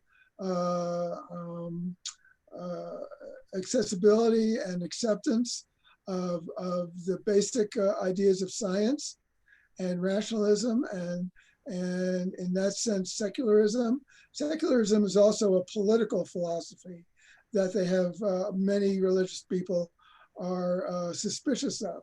But secularism understood as rationalism or understood as science or medical science, there's a very, very small fraction of Christians who object to that sort of thing. There are just as many non-Christians who will revolt against science out of other kinds of spiritual concerns, having nothing to do with Christianity.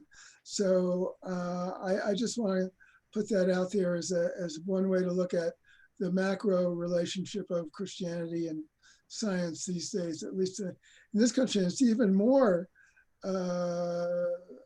accessible and acceptable religion and science in Europe, where religion basically has hardly any voice left. Christianity in Europe has any kind of gravitas in Europe right now. So I'll just leave it at that. Thank you. Thank you, Francois. I'm going to turn to you next, but I would like to emphasize that the substance of this question has to do with obstacles to acceptance of the true teachings of Jesus. Yes. I have few examples of what are obstacles. But in the question, you talk about obstructing the commitment of believers. It means that believers want to grow, to have a better comprehension, a better faith, and they have obstacles, the inherent obstacles in their religion is what I understand. Okay, so well, the first thing, I give you an example of a friend of mine who's been married for the first time in a Catholic church. I will talk about Catholic church because it's what I know better. So my examples are from there.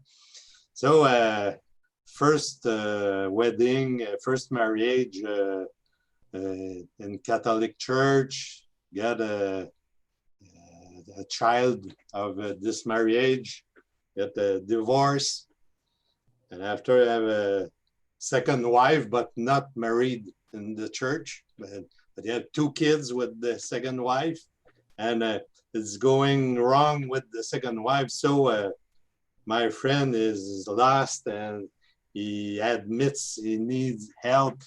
So he decided to go in a retreat on a abbey or monks monastery of Catholic monks. So with a close retreat, a few days. And so he explained his problem and that he was lost and everything. And the monk told him that your first marriage was before God. So your first marriage is the right marriage, not the second. He had a problem with his second wife with 2 kids, but no, it's not a real marriage.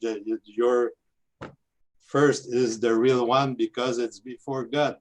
So he bring my friend in those way, and after that, my friend decided to try again with his former wife, with his first wife, and honestly, it was disastrous for my friend, for both women, and for all the kids involved in that.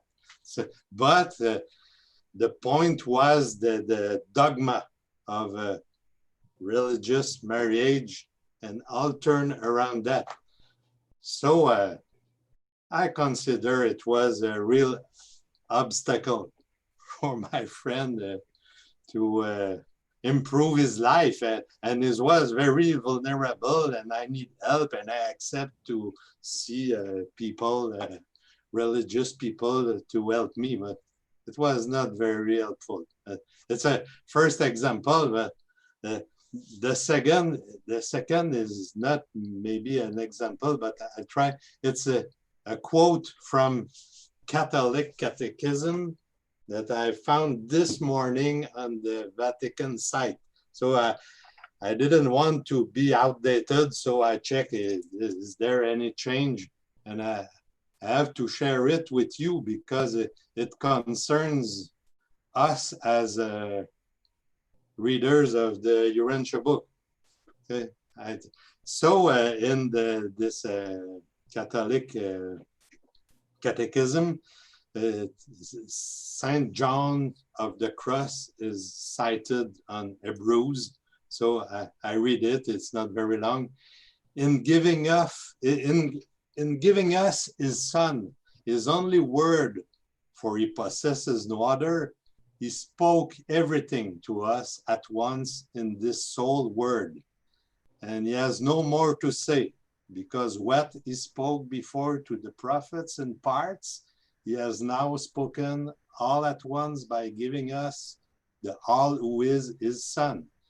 Any person questioning God or desiring some vision or revelation would be guilty not only of foolish behavior, but also of offending him by not fixing his eyes entirely upon Christ and by living with the desire for some other novelty. There will be no further revelation, unquote. So, and it's this morning in the Catholic and Vatican site. And so is it an obstacle? What are we doing with the fifth revelation? We are guilty of something, but when you try to interest someone to the Urantia book, and it's fine, and it helps you to understand a lot of things, and he give you this quote, it's finished.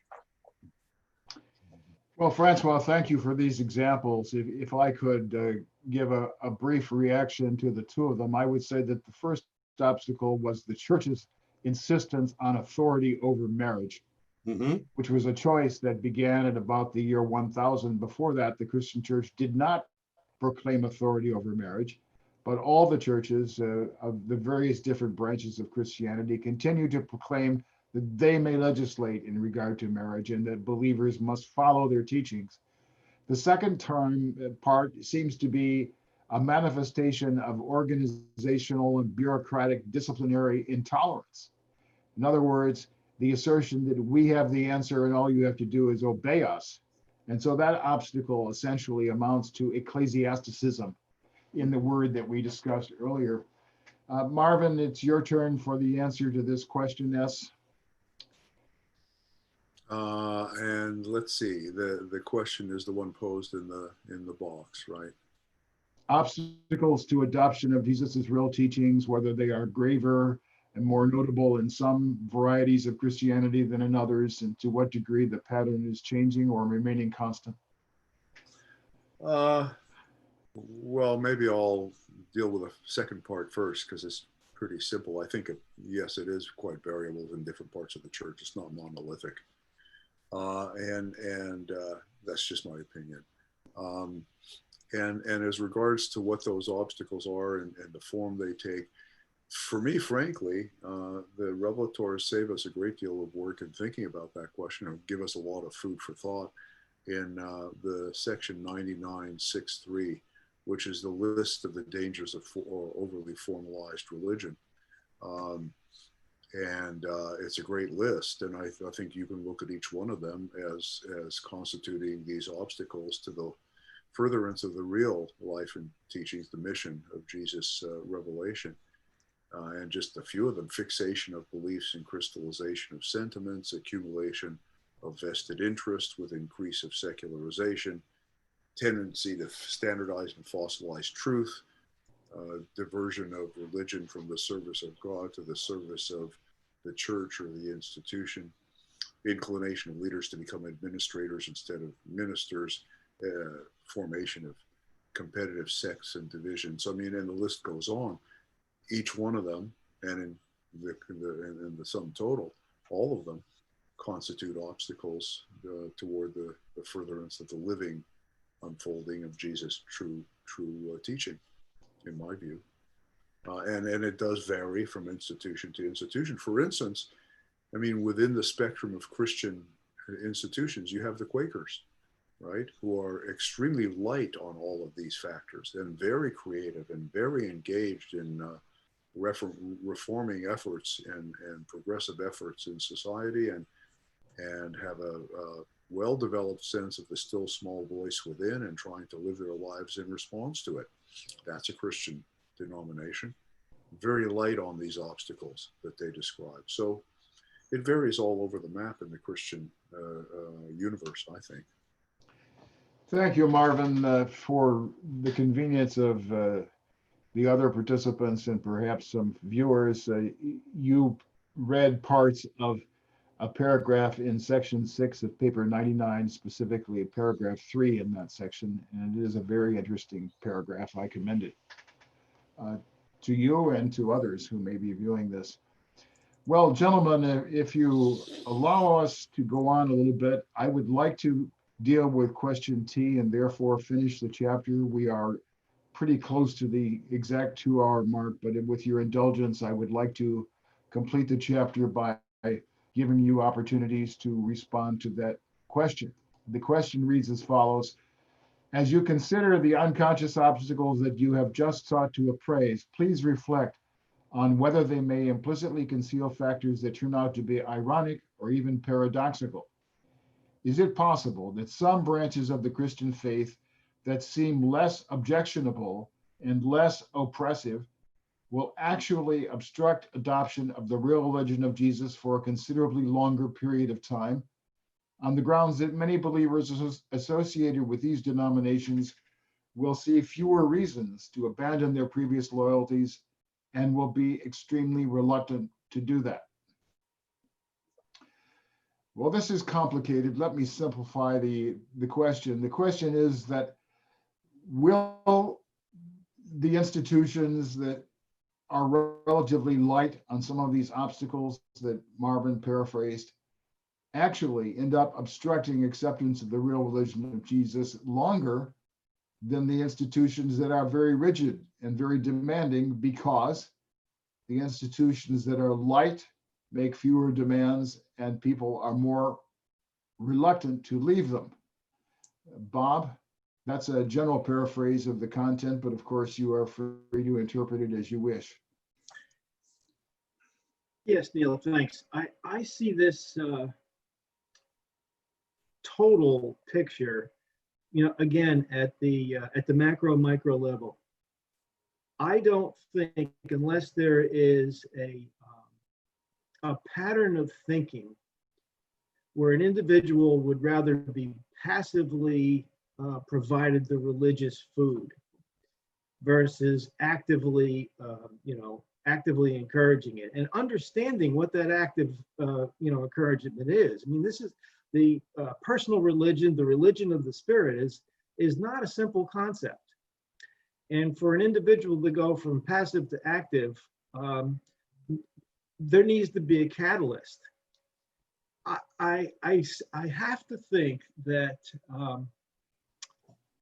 at the policy level, again, going back to that, or maybe even at the law level, because individuals see these things as laws of the universe. It's God's law, and I've been told this. But the policy of implementing or the actual policy that ecclesiasticism pervades. And I go back to what Steve said, because I hadn't thought about how the Protestantism ecclesiasticism was, having thought more or having seen more and having experienced more about the Catholic type, as Francois explained fairly well with the two examples that he came up with, that until that thought pattern changes, I don't think that the lower level, losing sight of God and religion, the cultist part about it, logic and philosophy as a chief pursuit, excommunication, the atonement concept. I don't think that those are going to have any impact as an individual, because until the thought pattern starts, it says, I don't really need to be told all this stuff. Until that changes, until we get a more demonstrative individual in the domain of religion. As I said earlier, this seems to be the only domain where individuals are purely passive. It seems that way. I could be wrong about that in a general sense, but until that changes, I don't see the lower level, the micro changes really making an effect at all. So I think that the time will suddenly shift as soon as the thought patterns shift, these ancient thought patterns that are still stuck in individuals. Okay. Thank you. Francois, I would like to turn to you next, because the two examples that you gave us seem to me to simplify some aspects of this question.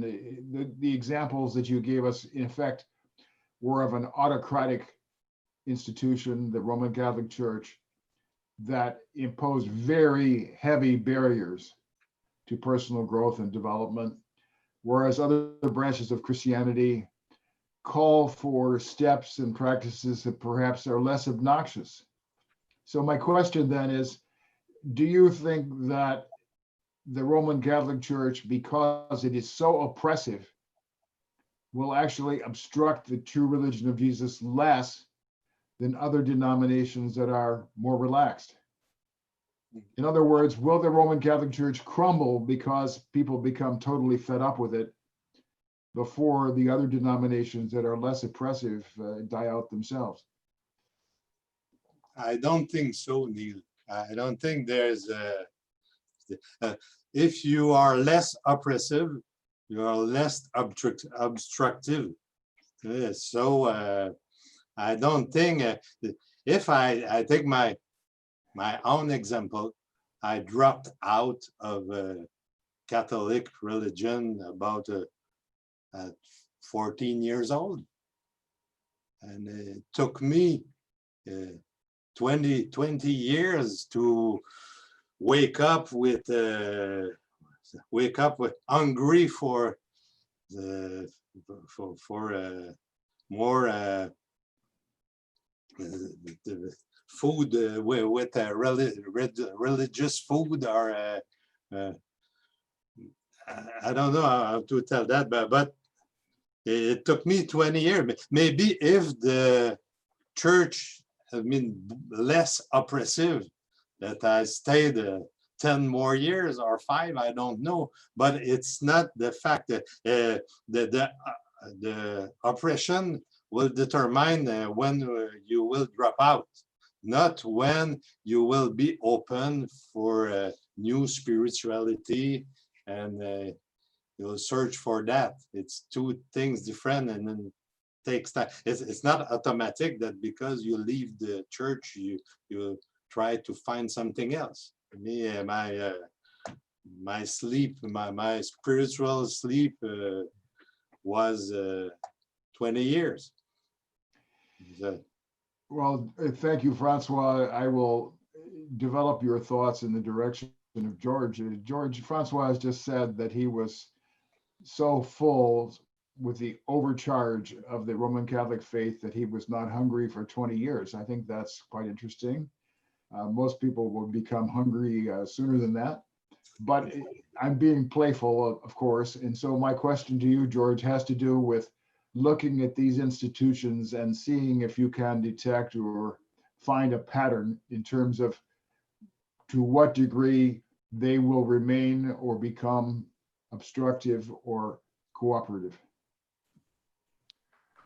I think they're all going to be equally obstructive. I know that's not the answer you want, but I mean, unless they're willing to let go of their superstitions, which are still present in lots of religions, and unless they get rid of their spiritually inconsistent doctrines like the atonement doctrine and other things like original sin, and unless they stop functioning as auxiliaries of political parties, economic organizations, and social institutions, they're never going to accept the religion of Jesus.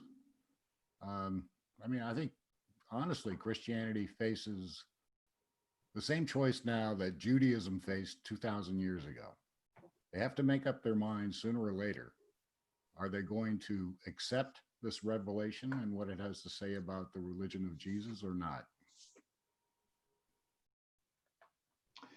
Thank you. I would now say that I have a choice in front of me that is a rather daunting one. I can recognize Stephen next on the understanding that Marvin would then finish the webinar, or I can recognize Marvin next on the understanding that Stephen will finish the webinar. And so it's a question of my degree of projection of what may ensue in the remaining few minutes. I think I will recognize Stephen next.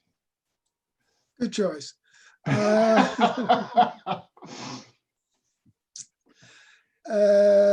see. Yeah, I don't really accept the premise of the question T. You know, I believe that the real religion of Jesus exists in organized Christian religion. It's there in an attenuated form, but as the Urantia book says, it's there in a larval form. And it also says that Christ Michael supports the Christian church as much as he can. And therefore, the Christian church is not a totally lost cause, as this question would lead one to assume. The Urantia book itself talks about someday a reformation in the Christian church may strike deep enough to get back to the unadulterated religious teachings of Jesus. So it's not like it's an either or here. And so it's not like if you're in an institutional church, you have no contact with the religion of Jesus, and no hope of contact with the religion of Jesus, any more than if you're in the Rancher Book movement, are you necessarily in contact with the real religion of Jesus. To think in those kinds of terms, to me, are just, it's just a superficial way of thinking.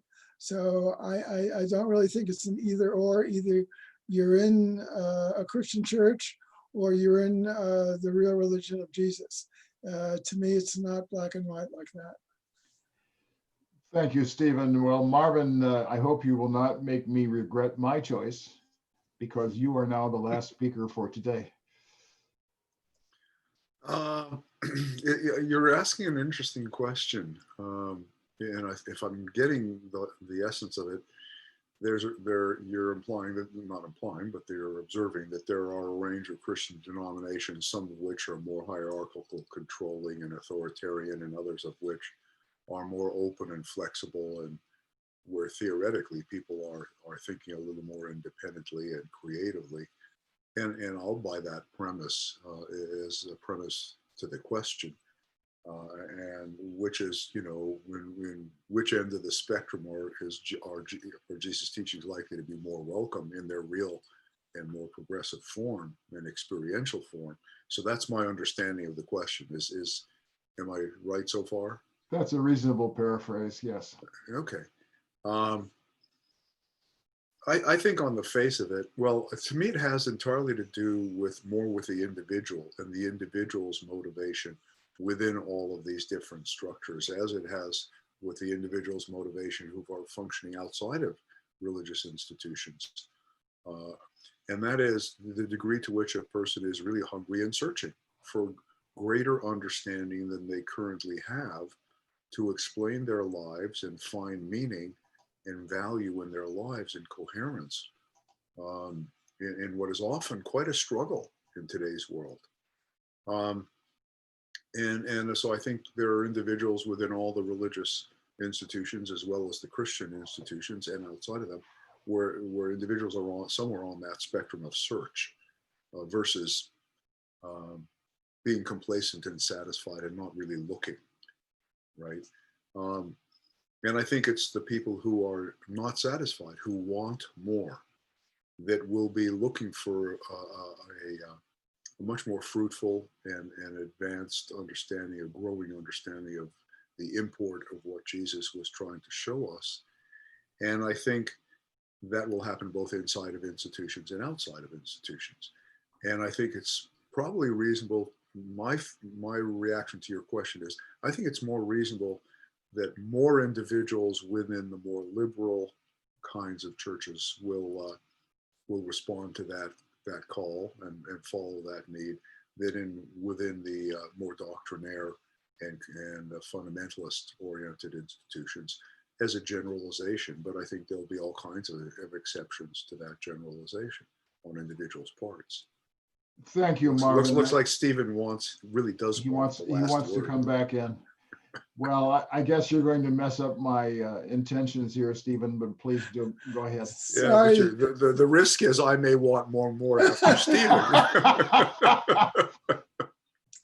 And as Marvin was talking, it just occurred to me that I was thinking about Paul, the Pharisee, who was a very, very, very conservative Jew.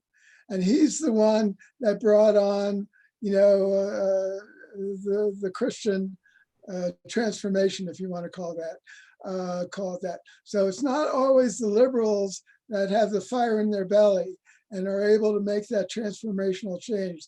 Sometimes it comes from like Martin Luther, again, was a very conservative Catholic until he said, "What the hell is going on?" And he got hit with lightning. So it's not always the liberals, those wishy-washy liberals. It's not always those wishy-washy liberals.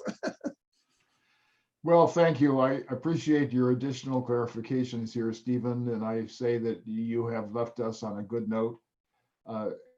Gentlemen, we have had an extremely interesting discussion. I would say that conceptually, the high point for me was a statement by my partner, Bob, that he actually intends to watch the video. This is remarkable statement because, of course, he is the custodian of our videos. And I think that is an eloquent kind of way of affirming that the contributions have been profound and very interesting. So I thank all of you for this.